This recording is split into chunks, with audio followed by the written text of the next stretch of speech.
Baliho Anas getarkan Cikeas. Bagi panik berjamaah dan Jokowi pun hampir lupa menyapa AHY. Di atas segalanya tentu saya terima kasih yang besar pada Pak SBY. 8 tahun Anas Urbaningrum di dalam penjara pasti telah membuat rencana-rencana pembalasan yang detail dan rumit. Seorang mantan ketua partai, mantan ketua KPU, aktivis sekaligus politisi cemerlang, bagaimana kalau mempersiapkan sebuah balas dendam? Peristiwa ini punya arti, punya makna, dan menjadi hadiah besar pada Pak SBY. Jadi mendadak ada baliho besar bergambar wajahnya Anas Urbaningrum, orang kedua setelah mantan ketua KPK Antasari Azhar yang menjadi musuh bebuyutan SBY. Baliho itu terpasang nggak jauh dari rumahnya SBY. Presiden Jokowi itu selalu update loh dengan kejadian-kejadian terkait 2024. Semua manuver-manuver partai dan kelakuan para elit politiknya. Beliau pasti tahu sepak terjang mereka yang disebut-sebut sebagai bakal capres atau cawapres 2024.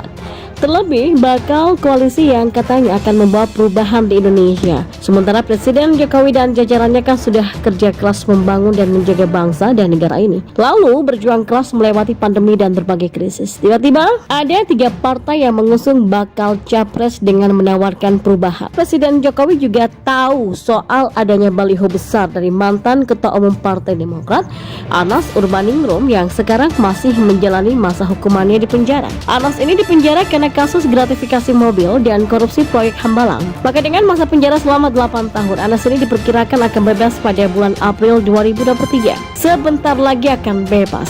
Baliho raksasa Anas Urbaningrum ini diletakkan di lokasi yang sangat strategis, yakni di kawasan Cibubur yang dekat dengan kediaman SBY Cikeas. Baliho ini bertuliskan "Tunggu Beta Bali" atau "Tunggu Aku Kembali". Ini balihonya memang super gede ya. Di gambar itu kan kelihatan perbandingannya dengan mobil dan motor. Ya, sebesar itu.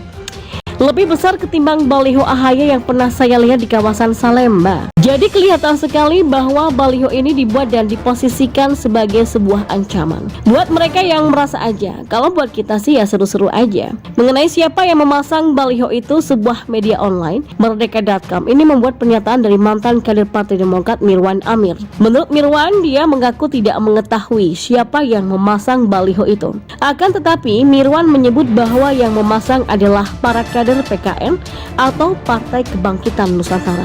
Jadi maksudnya Mirwan ini tahu tapi nggak tahu siapa persisnya gitu ya. PKN sendiri merupakan partai yang didirikan oleh para loyalis Anas. Mereka yang setia sama Anas Urbaningrum. Antara lain mantan anggota DPR dari fraksi Demokrat Mirwan Amir, mantan pengurus Demokrat lain Zulfikar, aktivis HMI Asral Hardi, wartawan dan fotografer Bobi Triadi, serta Sri Mulyono yang kini menjabat sebagai Sekretaris Jenderal PKN. Saat ini Ketua Umum PKN dijabat oleh Igede Pasek Suardika yang juga merupakan mantan kader Demokrat. Anas Urbaningrum juga dinyatakan siap kembali terjun ke dunia politik setelah bebas nanti.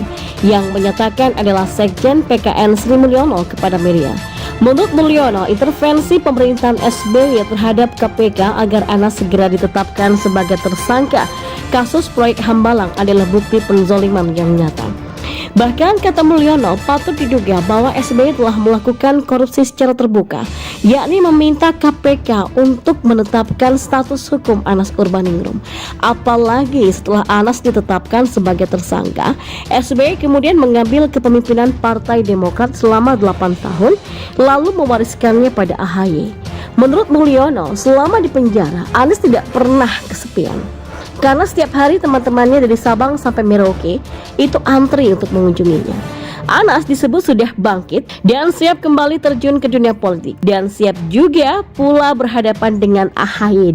Anas memang masih sangat populer di media sosial. Misalnya di Twitter, itu followernya mencapai lebih dari 990.000. Untuk orang yang sedang menjalani masa tahanan di penjara, di mana akun media sosial itu dikelola oleh adminnya, betul, maka pencapaian jumlah follower terbesar itu cukup impresif, cukup untuk terus mempertahankan nama Anas di depan publik selama bertahun-tahun dirinya di penjara.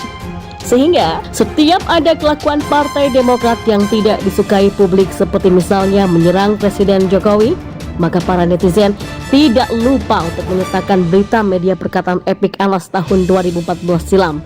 Pasti inget dong kata-kata Anas yang ini. Seandainya saya SBY, saya akan mengantar sendiri Mas Ibas ke KPK. Ini perkataan terseram untuk Cikeas. Dulu kan yang bilang gini di penjara, sekarang dalam hitungan bulan yang bersangkutan bakal bebas dari penjara loh. Nah, saat itulah yang sedang dinanti-nantikan oleh publik dan Presiden Jokowi tentunya. Apakah Anas akan mengulangi kejadian dulu oleh Antasari Azhar pada waktu Pilkada DKI Jakarta tahun 2017 silam? Ketika itu mantan Ketua KPK yang beberapa bulan sebelumnya mendapatkan status bebas bersyarat, tiba-tiba saja berkicau. Antasari mengungkap adanya pesan dari SBY untuk tidak menahan besan SBY Aulia Pohan. Namun Antasari menolak permintaan itu dan 2 bulan kemudian, sesudah pesan itu disampaikan kepada Antasari, dirinya langsung tersandung kasus pembunuhan itu ya. Oleh sebab itulah Antasari menduga adanya kriminalisasi di balik kasus tersebut. Info heboh ini diungkapkan Antasari sehari sebelum hari pencoblosan di Pilkada DKI. Dan menurut SBY, Antasari melakukan hal tersebut untuk membuat pasangan AHY Silviana murni kalah.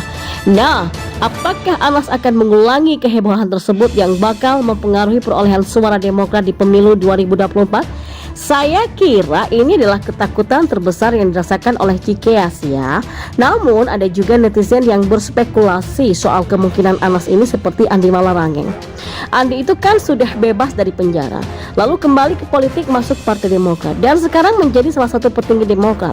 Apakah ada kemungkinan Anas seperti Andi? Wah, ini menarik ya. Untuk kita tunggu gimana perkembangannya. Berurusan dengan SBY adalah luka lama yang sulit dilupakan bagi Anas Urbaningrum. Karirnya yang begitu melesat cepat harus tersandung oleh sebuah kepentingan.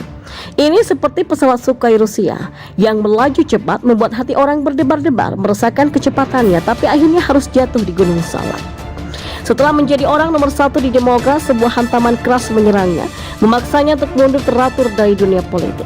Tapi Anas tidak gentar, daripada mundur lebih baik ia keluar dengan terhormat, sambil membawa sejumlah luka yang hingga kini masih terasa perih. Bagaimana tidak, sudah jatuh ketiban tangga pula. Lalu disambut secara berjamaah. Upaya balas dendam Anas tak pernah membuahkan hasil. Ia sempat berjanji akan mengawal Ibas sampai ke KPK, tapi hingga kini kekuatan Cikeas tak mampu membuat KPK menyentuh Ibas. Anas tahu itu. Lawannya bukan orang sembarangan. Gurita Cikeas telah terbentuk selama 10 tahun saat SBY berkuasa. Janjinya hanyalah janji. Komitmennya tak akan pernah sanggup melawan sebuah tirani yang telah menggurita. Namun, dendam tetaplah dendam. Luka telah tersayat. Perih terus saja menyengat. Mungkin Anas tidak akan tenang sebelum bisa menyeret orang-orang Cikeas ke KPK, bahkan jika ajal telah menjemputnya.